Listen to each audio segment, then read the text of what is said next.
ਗੁਰੂ ਪਿਆਰੀ ਸਾਧ ਸੰਗਤ ਜੀ 22 ਦਸੰਬਰ 1704 ਈਸਵੀ ਨੂੰ ਜਦੋਂ 40 ਸਿੰਘਾਂ ਦਾ 10 ਲੱਖ ਦੀ ਮੁਗਲ ਫੌਜ ਨਾਲ ਸਾਹਮਣਾ ਹੋਇਆ ਤਾਂ ਸਾਰੇ ਦਿਨ ਦੇ ਯੁੱਧ ਵਿੱਚ 35 ਸਿੰਘ ਅਤੇ 2 ਸਾਹਿਬਜ਼ਾਦੇ ਸ਼ਹੀਦ ਹੋ ਚੁੱਕੇ ਸਨ। ਰਾਤ ਪੈ ਗਈ। ਗੜੀ ਦੇ ਚੁਫੇਰੇ ਵੈਰੀ ਦਲ ਘੇਰਾ ਪਾਈ ਬੈਠਾ ਸੀ। ਇਹ ਸਾਰੇ ਹਾਲਾਤ ਵਿਚਾਰ ਕੇ 5 ਸਿੰਘਾਂ ਨੇ, ਜਿਹੜੇ ਇਸ ਸਮੇਂ ਗੁਰੂ ਜੀ ਪਾਸ ਰਹਿ ਗਏ ਸਨ, ਬੇਨਤੀ ਕੀਤੀ, ਗੁਰੂ ਜੀ, ਹੁਣ ਰਾਤ ਦੇ ਹਨੇਰੇ ਵਿੱਚ ਆਪ ਜੀ ਇੱਥੋਂ ਨਿਕਲ ਜਾਵੋ। ਗੁਰੂ ਜੀ ਨੇ 5 ਸਿੰਘਾਂ ਦੀ ਗੱਲ ਮੰਨ ਕੇ ਆਪਣੀ ਸ਼ਕਲ ਨਾਲ ਮਿਲਦੀ ਜੁਲਦੀ ਸ਼ਕਲ ਵਾਲੇ ਭਾਈ ਸੰਗਤ ਸਿੰਘ ਜੀ ਨੂੰ ਕਲਗੀ ਦੇ ਕੇ ਆਪਣੀ ਪੋਸ਼ਾਕ ਪਹਿਨਾ ਕੇ ਗੜੀ ਦੀ ਮਮਟੀ ਵਿੱਚ ਬੈਠਣ ਦੀ ਤਜਵੀਜ਼ ਸਮਝਾਈ, ਤਾਂ ਜੋ ਮੁਗਲਾਂ ਨੂੰ ਉਹਨਾਂ ਦੇ ਗੜੀ ਵਿੱਚ ਹੋਣ ਦਾ ਭੁਲੇਖਾ ਬਣਿਆ ਰਹੇ। ਗੁਰੂ ਜੀ 3 ਸਿੰਘ ਭਾਈ ਦਇਆ ਸਿੰਘ, ਭਾਈ ਧਰਮ ਸਿੰਘ ਅਤੇ ਭਾਈ ਮਾਨ ਸਿੰਘ ਜੀ ਨੂੰ ਲੈ ਕੇ ਗੜੀ ਦੇ ਪਿਛਲੇ ਪਾਸੇ ਦੀ ਛੋਟੀ ਬਾਰੀ ਤੋਂ ਰਾਤ ਦੇ ਹਨੇਰੇ ਵਿੱਚ ਬਾਹਰ ਨਿਕਲ ਗਏ। ਬਾਹਰ ਨਿਕਲ ਕੇ ਆਪ ਜੀ ਨੇ ਆਪਣੇ ਸਾਥੀ 3 ਸਿੰਘਾਂ ਨੂੰ ਕਿਹਾ, ਇਹ ਤਾਰਾ ਵੇਖ ਲਵੋ ਅਤੇ ਜੇਕਰ ਆਪਸ ਵਿੱਚ ਨਿਖੜ ਕੇ ਰਾਹ ਭੁੱਲ ਜਾਵੋ ਤਾਂ ਇਸ ਤਾਰੇ ਦੀ ਸੇਧ ਉੱਤੇ ਤੁਰੇ ਆਉਣਾ। ਸਿੰਘਾਂ ਨੂੰ ਇਸ ਤਰ੍ਹਾਂ ਸਾਵਧਾਨ ਕਰਕੇ ਆਪ ਜੀ ਨੇ ਕਮਰ ਕੱਸਾ ਕਰ ਲਿਆ ਅਤੇ ਅਰਦਾਸ ਕਰਕੇ ਬਾਹਰ ਨਿਕਲੇ। ਗੜੀ ਤੋਂ ਬਾਹਰ ਜਾ ਕੇ ਗੁਰੂ ਜੀ ਨੇ 3 ਵਾਰੀ ਤਾੜੀ ਮਾਰ ਕੇ ਉੱਚੀ ਆਵਾਜ਼ ਨਾਲ ਆਖਿਆ, ਸਿੱਖਾਂ ਦਾ ਗੁਰੂ ਜਾ ਰਿਹਾ ਹੈ, ਜੇ ਕਿਸੇ ਵਿੱਚ ਹਿੰਮਤ ਹੋਵੇ ਤਾਂ ਰੋਕ ਲਵੇ।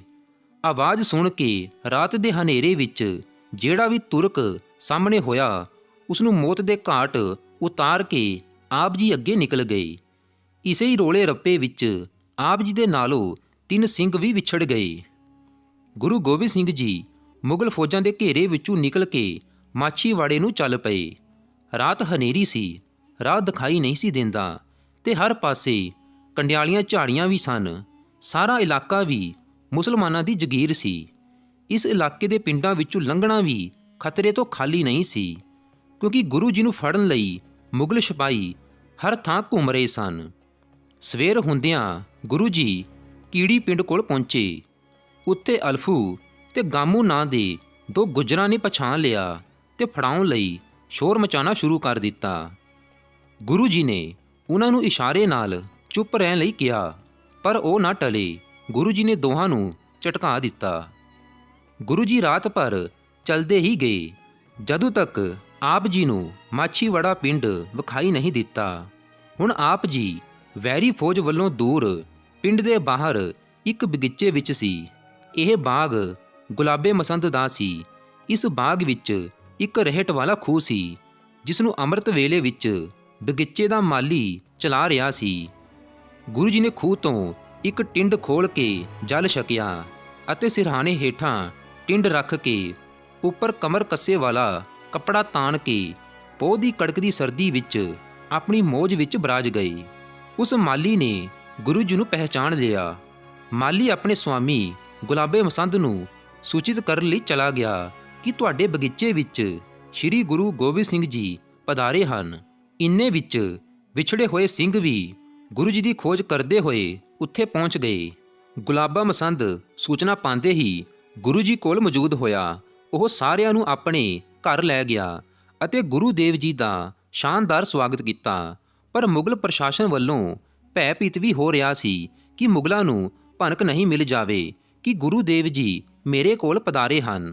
ਅੰਤ ਉਸਨੇ ਗੁਰੂ ਦੇਵ ਜੀ ਅਤੇ ਸਿੱਖਾਂ ਨੂੰ ਘਰ ਦੇ ਤਹਿਖਾਨੇ ਵਿੱਚ ਨਿਵਾਸ ਕਰਵਾਇਆ ਅਤੇ ਸ਼ਰਧਾ ਵੱਲੋਂ ਸੇਵਾ ਵਿੱਚ ਜੁਟ ਗਿਆ। ਇਸ ਪਿੰਡ ਵਿੱਚ ਗੁਰੂ ਦੇਵ ਜੀ ਦੇ 2 ਮੁਸਲਮਾਨ ਸੇਵਕ ਗਨੀ ਖਾਂ ਅਤੇ ਨਬੀ ਖਾਂ ਰਹਿੰਦੇ ਸਨ। ਇਹ ਲੋਕ ਘੋੜਿਆਂ ਦਾ ਵਪਾਰ ਕਰਦੇ ਸਨ। ਉਹਨਾਂ ਨੇ ਗੁਰੂ ਦੇਵ ਜੀ ਨੂੰ ਕਈ ਵਾਰ ਘੋੜੇ ਵੇਚੇ ਸਨ ਅਤੇ ਅਕਸਰ ਗੁਰੂ ਦੇਵ ਜੀ ਵੱਲੋਂ ਮਿਲਦੇ ਰਹਿੰਦੇ ਸਨ। ਜਦੋਂ ਮੁਗਲ ਸੈਨਿਕ ਬਲ ਨੇ ਪਿੰਡ-ਪਿੰਡ ਦਾ ਤਲਾਸ਼ੀ ਅਭਿਆਨ ਚਲਾਇਆ ਤਾਂ ਗੁਲਾਬੇ ਮਸੰਦ ਨੂੰ ਚਿੰਤਾ ਹੋਈ। ਗੁਰੂ ਦੇਵ ਜੀ ਵੀ ਉਸ ਨੂੰ ਕਿਸੇ ਕਠਿਨਾਈ ਵਿੱਚ ਨਹੀਂ ਪਾਉਣਾ ਚਾਹੁੰਦੇ ਸਨ। ਇਸ ਲਈ ਉਹਨਾਂ ਨੇ ਗਨੀ ਖਾਂ ਅਤੇ ਨਬੀ ਖਾਂ ਨੂੰ ਸੱਦ ਭੇਜਿਆ। ਇਹਨਾਂ ਦੋਵਾਂ ਭਰਾਵਾਂ ਨੇ ਗੁਰੂ ਦੇਵ ਜੀ ਨੂੰ ਸੰਕਟ ਦੀ ਕੜੀ ਵਿੱਚ ਹਰ ਪ੍ਰਕਾਰ ਦੀ ਸਹਾਇਤਾ ਦੇਣ ਦਾ ਭਰੋਸਾ ਦਿੱਤਾ ਅਤੇ ਆਪਣੀ ਸੇਵਾਵਾਂ ਅਰਪਿਤ ਕੀਤੀਆਂ। ਸਾਰਿਆਂ ਨੇ ਮਿਲ ਕੇ ਇੱਕ ਯੋਜਨਾ ਬਣਾਈ ਅਤੇ ਯੁਕਤੀ ਵੱਲੋਂ ਗੁਰੂ ਦੇਵ ਜੀ ਨੂੰ ਕਿਸੇ ਸੁਰੱਖਿਅਤ ਸਥਾਨ ਉੱਤੇ ਲੈ ਚੱਲਣ ਦੇ ਕਾਰਜ ਵਿੱਚ ਜੁਟ ਗਏ। ਉਹਨਾਂ ਦਿਨਾਂ ਵਿੱਚ ਉੱਚ ਦੇ ਪੀਰ ਮੁਸਲਮਾਨਾਂ ਵਿੱਚ ਬਹੁਤ ਪ੍ਰਸਿੱਧੀ ਪ੍ਰਾਪਤ ਸਨ। ਇਹ ਮੁਸਲਮਾਨ ਸੂਫੀ ਫਕੀਰ ਲੰਬੀ ਦਾੜ੍ਹੀ ਅਤੇ ਕੇਸ ਰੱਖਦੇ ਸਨ, ਪਰ ਕੇਸਾਂ ਦਾ ਜੂੜਾ ਨਹੀਂ ਕਰਦੇ ਸਨ, ਬਲਕਿ ਉਹਨਾਂ ਨੂੰ ਖੁੱਲ੍ਹੀਆਂ ਜਟਾਵਾਂ ਰੂਪ ਵਿੱਚ ਰੱਖ ਕੇ ਉੱਤੇ ਪਗੜੀ ਬੰਨ੍ਹਦੇ ਸਨ ਅਤੇ ਨੀਲੇ ਵਸਤਰ ਧਾਰਨ ਕਰਦੇ ਸਨ। ਅਕਸਰ ਆਪਣੇ ਮੁਰੀਦਾਂ ਵੱਲੋਂ ਮਿਲਣ ਅਤੇ ਲੋਕਾਂ ਵੱਲੋਂ ਭੇਟ ਆਦਿ ਲੈਣ ਪਿੰਡਾਂ ਵਿੱਚ ਘੁੰਮਣ ਲਈ ਨਿਕਲਿਆ ਕਰਦੇ ਸਨ। ਗੁਰੂ ਦੇਵ ਜੀ ਨੂੰ ਉੱਚ ਦੇ ਪੀਰ ਦੀ ਤਰ੍ਹਾਂ ਵੇਸ਼ ਸ਼ਿੰਗਾਰ ਧਾਰਨ ਕਰਵਾ ਦਿੱਤਾ ਗਿਆ ਅਤੇ ਉਹਨਾਂ ਨੂੰ ਉਸੀ ਪ੍ਰਕਾਰ ਪਲੰਘ ਉੱਤੇ ਬਿਠਾ ਕੇ ਮਾਛੀਵਾੜੇ ਵੱਲੋਂ ਦੂਰ ਕਿਸੇ ਸੁਰੱਖਿਅਤ ਸਥਾਨ ਲਈ ਚੱਲ ਪਏ।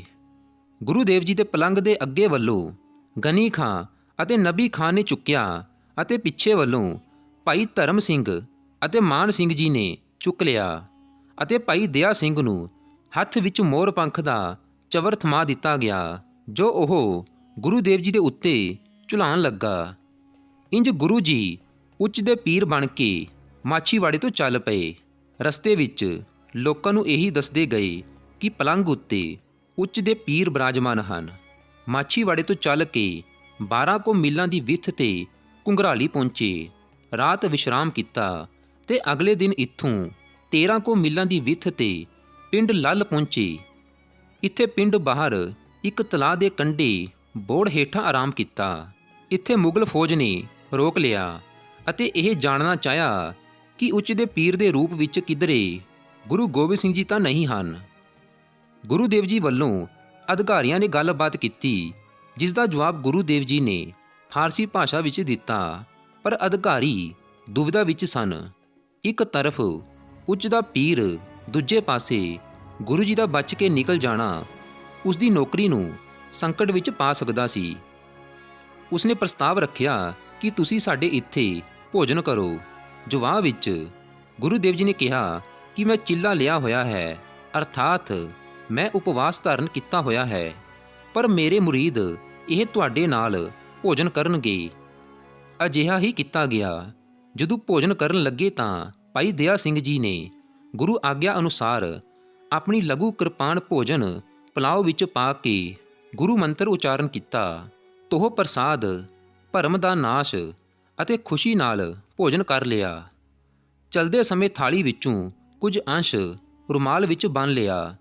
ਇਸ ਵਿੱਚ ਫੌਜੀ ਅਧਿਕਾਰੀ ਨੇ ਨਜ਼ਦੀਕ ਦੇ ਪਿੰਡ ਸਲੋਹਪੁਰ ਵੱਲੋਂ ਕਾਜੀ ਪੀਰ ਮੁਹੰਮਦ ਨੂੰ ਗੁਰੂ ਦੇਵ ਜੀ ਦੀ ਪਹਿਚਾਣ ਕਰਨ ਲਈ ਸੱਦ ਲਿਆ।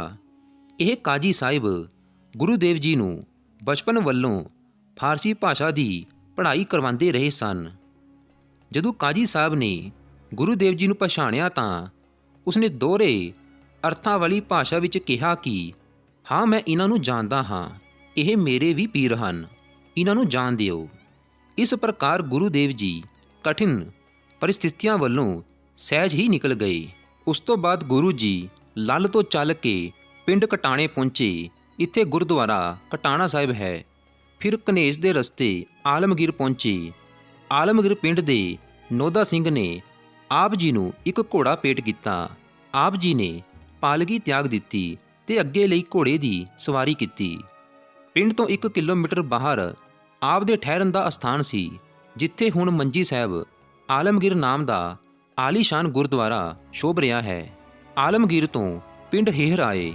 ਉੱਥੇ ਉਦਾਸੀ ਮਹੰਤ ਕਿਰਪਾਲ ਦਾਸ ਦਾ ਡੇਰਾ ਸੀ, ਜਿਨ੍ਹਾਂ ਨੇ ਭੰਗਾਣੀ ਦੇ ਜੰਗ ਵਿੱਚ ਆਪਣੇ ਮੋਟੇ ਸੋਟੇ ਨਾਲ ਹੀ ਫੌਜੀ ਸਰਦਾਰ ਹਯਾਤ ਖਾਨ ਨੂੰ ਮਾਰ ਸੁੱਟਿਆ ਸੀ। ਹੁਣ ਉਸ ਦੀ ਥਾਂ ਉੱਤੇ ਉਸ ਦਾ ਇੱਕ ਚੇਲਾ ਮਹੰਤ ਸੀ। ਪਹਿਲਾਂ ਉਸਨੇ ਬੜਾ ਸਤਿਕਾਰ ਕੀਤਾ, ਪਰ ਜਦੋਂ ਪਤਾ ਲੱਗਾ ਕਿ ਮੁਗਲ ਫੌਜ ਗੁਰੂ ਜੀ ਦੀ ਭਾਲ ਕਰ ਰਹੀ ਹੈ ਤਾਂ ਉਹ ਘਬਰਾ ਗਿਆ। ਇੱਥੋਂ ਆਪ ਜੀ ਨੇ ਗਨੀ ਖਾਂ ਤੇ ਨਬੀ ਖਾਂ ਨੂੰ ਆਦਰ ਸਤਿਕਾਰ ਨਾਲ ਵਿਦਾ ਕੀਤਾ ਅਤੇ ਇੱਕ ਯਾਦਗਾਰੀ ਪੱਤਰ ਲਿਖ ਕੇ ਦਿੱਤਾ, ਜਿਸ ਵਿੱਚ ਉਹਨਾਂ ਦੀ ਵੱਡਮੁੱਲੀ ਸੇਵਾ ਦਾ ਜ਼ਿਕਰ ਕਰਕੇ ਖਾਲਸਾ ਪੰਥ ਨੂੰ ਉਹਨਾਂ ਦਾ ਆਦਰ ਕਰਨ ਦਾ ਹੁਕਮ ਕੀਤਾ। ਅਗਲੇ ਦਿਨ ਸਵੇਰੇ ਹੀ ਗੁਰੂ ਜੀ ਹੋਹਰ ਤੋਂ ਚੱਲ ਕੇ ਸੀਲੋਆਣੀ ਤਹਿਸੀਲ ਜਗਰਾਵਾਂ ਪਹੁੰਚੇ। ਉੱਥੇ ਰਾਏਕੋਟ ਜੱਟਪੁਰੇ ਦਾ ਚੌਧਰੀ ਰਾਏ ਕਲਾ ਆਇਆ ਹੋਇਆ ਸੀ। ਉਹ ਬੜੇ ਆਦਰ ਸਤਿਕਾਰ ਨਾਲ ਗੁਰੂ ਜੀ ਨੂੰ ਜੱਟਪੁਰੇ ਲੈ ਗਿਆ। ਉੱਥੇ ਆਪਣੇ ਮਕਾਨ ਵਿੱਚ ਉਤਾਰਾ ਦਿੱਤਾ।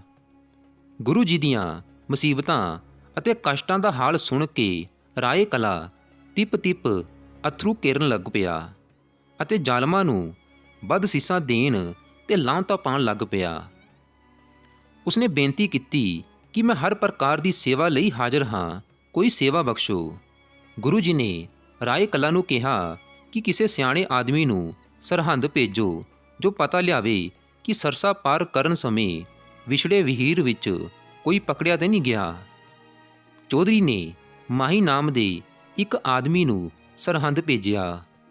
ਉੱਥੋਂ ਸਰਹੰਦ ਲਗਭਗ 70 ਕਿਲੋਮੀਟਰ ਦੀ ਵਿੱਥ 'ਤੇ ਸੀ। ਮਾਹੀ ਅਗਲੇ ਦਿਨ ਹੀ ਸਾਹਿਬਜ਼ਾਦਿਆਂ ਅਤੇ ਮਾਤਾ ਜੀ ਦੀ ਸ਼ਹੀਦੀ ਦੀ ਖਬਰ ਲੈ ਕੇ ਆ ਪਹੁੰਚਿਆ। ਉਸਨੇ ਰੋ ਰੋ ਕੇ ਸਾਰੇ ਹਾਲਾਤ ਵਰਣਨ ਕੀਤੇ ਕਿ ਕਿਵੇਂ ਛੋਟੇ ਸਾਹਿਬਜ਼ਾਦਿਆਂ ਨੂੰ ਸ਼ਹੀਦ ਕੀਤਾ ਗਿਆ। ਸੁਣਨ ਵਾਲਿਆਂ ਦੇ ਅਥਰੂ ਰੋਕਿਆ ਵੀ ਨਹੀਂ ਸਨ ਰੁਕ ਰਹੇ, ਪਰ ਗੁਰੂ ਜੀ ਅਡੋਲ ਬੈਠੇ ਸਨ। ਜਦ ਮਾਹੀ ਸਾਰਾ ਹਾਲ ਸੁਣਾ ਚੁੱਕਾ ਤਾਂ ਗੁਰੂ ਜੀ ਨੇ ਅਕਾਲ ਪੁਰਖ ਦਾ ਧੰਨਵਾਦ ਕੀਤਾ ਕਿ ਉਸਨੇ ਸਾਹਿਬਜ਼ਾਦਿਆਂ ਨੂੰ ਇੰਨੀ ਦ੍ਰਿੜਤਾ ਬਖਸ਼ੀ ਤੇ ਉਹ ਭਿਆਨਕ ਤਸੀਹੇ ਵੀ ਹੱਸ-ਹੱਸ ਕੇ ਜਰ ਗਏ ਅਤੇ ਧਰਮ ਦੀ ਖਾਤਰ ਜਾਨਾਂ ਵਾਰ ਗਏ। ਉਸ ਸਮੇਂ ਗੁਰੂ ਜੀ ਨੇ ਆਪਣੇ ਹੱਥ ਵਿੱਚ ਫੜੇ ਹੋਏ ਤੀਰ ਦੀ ਨੋਕ ਦੇ ਨਾਲ ਇੱਕ ਛੋਟੇ ਜਿਹੇ ਬੂਟੇ ਨੂੰ ਜੜ ਵੱਲੋਂ ਉਖਾੜਦੇ ਹੋਏ ਕਿਹਾ, ਜਿਵੇਂ ਮੈਂ ਇਹ ਪੌਦਾ ਜੜ ਵੱਲੋਂ ਉਖਾੜਿਆ ਹੈ, ਇੰਜ ਹੀ ਮੁਗਲਾਂ ਦੀਆਂ ਜੜ੍ਹਾਂ ਵੀ ਉਖਾੜੀਆਂ ਜਾਣਗੀਆਂ। ਉਸ ਤੋਂ ਬਾਅਦ ਗੁਰੂ ਜੀ ਅਗਲੇ ਦਿਨ ਰਾਏ ਕਲਾ ਤੋਂ ਵਿਦਾ ਹੋਏ। ਉਸਨੇ ਵਧੀਆ ਘੋੜੇ ਅਤੇ ਸ਼ਸਤਰ ਆਦਿ ਭੇਟ ਕੀਤੇ। ਗੁਰੂ ਜੀ ਨੇ ਵੀ ਉਸਦੇ ਪਿਆਰ ਤੇ ਸੇਵਾ ਦੀ ਕਦਰ ਕਰਦਿਆਂ ਇੱਕ ਤਲਵਾਰ ਉਸ ਨੂੰ ਯਾਦਗਾਰ ਵਜੋਂ ਦਿੱਤੀ। ਜੱਟਪੁਰੇ ਤੋਂ ਚੱਲ ਕੇ ਗੁਰੂ ਜੀ ਦੀਨੇ ਪਿੰਡ ਪਹੁੰਚੇ। ਉੱਥੇ ਚੌਧਰੀ ਲਖਮੀਰ, ਸ਼ਮੀਰ ਤੇ ਤਖਤ ਮੱਲ ਨੇ ਆਪ ਦਾ ਨਿੱਘਾ ਸਵਾਗਤ ਕੀਤਾ ਅਤੇ ਆਪਣੇ ਚੁਬਾਰੇ ਵਿੱਚ ਉਤਾਰਾ ਦਿੱਤਾ। ਇਹ ਤਿੰਨੇ ਭਰਾ ਭਾਈ ਜੋਧ ਰਾਏ ਦੇ ਪੋਤਰੇ ਸਨ, ਜਿਸ ਨੇ ਗੁਰੂ ਹਰਗੋਬਿੰਦ ਸਾਹਿਬ ਤੋਂ ਸਿੱਖੀ ਧਾਰਨ ਕੀਤੀ ਸੀ ਅਤੇ ਆਪਣੀ ਫੌਜ ਸਮੇਤ ਗੁਰੂ ਸਰ ਦੇ ਜੰਗ ਵਿੱਚ ਹਿੱਸਾ ਲਿਆ ਸੀ ਤੇ ਬਹਾਦਰੀ ਦੇ ਜੋਹਰ ਵਿਖਾਏ ਸਨ। ਜਿਉਂ-ਜਿਉਂ ਸਿੱਖਾਂ ਨੂੰ ਗੁਰੂ ਜੀ ਦੇ ਦੀਨੇ ਪਿੰਡ ਵਿੱਚ ਆਉਣ ਦਾ ਪਤਾ ਲੱਗਦਾ ਗਿਆ, ਉਹ ਰੋਜ਼ ਦਰਸ਼ਨਾਂ ਨੂੰ ਆਉਣ ਲੱਗ ਪਏ। ਚੰਗੀਆਂ ਰੌਣਕਾਂ ਲੱਗਣ ਲੱਗ ਪਈਆਂ। ਗੁਰੂ ਜੀ ਨੇ ਸਿੱਖਾਂ ਨੂੰ ਹੁਕਮਨਾਮੇ ਭੇਜੇ ਕਿ ਹਥਿਆਰਬੰਦ ਹੋ ਕੇ ਜਲਦੀ ਹੀ ਉਹਨਾਂ ਪਾਸ ਆਉਣ। ਸਰਹੰਦ ਦੇ ਨਵਾਬ ਵਜ਼ੀਰ ਖਾਂ ਨੂੰ ਵੀ ਇਹ ਖਬਰ ਮਿਲ ਗਈ ਕਿ ਗੁਰੂ ਜੀ ਦੀਨੇ ਪਿੰਡ ਵਿੱਚ ਹਨ। ਗੁਰੂ ਜੀ ਦੀਨੇ ਪਿੰਡ ਵਿਖੇ ਕਾਫੀ ਸਮਾਂ ਠਹਿਰੇ। ਇੱਥੇ ਬਹੁਤ ਸਾਰੇ ਸਿੱਖ ਯੋਧੇ ਗੁਰੂ ਜੀ ਦੀ ਸੇਵਾ ਵਿੱਚ ਆ ਹਾਜ਼ਰ ਹੋਏ। ਗੁਰੂ ਜੀ ਨੇ ਕੁਝ ਆਦਮੀ ਤਨਖਾਹਦਾਰ ਵੀ ਭਰਤੀ ਕਰ ਲਏ। ਸੋ ਪਿਆਰੀ ਸਾਧ ਸੰਗਤ ਜੀ, ਇਸ ਵੀਡੀਓ ਨੂੰ ਲਾਈਕ ਕਰੋ, ਸ਼ੇਅਰ ਕਰੋ ਅਤੇ ਕਮੈਂਟ ਬਾਕਸ ਵਿੱਚ ਵਾਹਿਗੁਰੂ ਜੀ ਜ਼ਰੂਰ ਲਿਖੋ।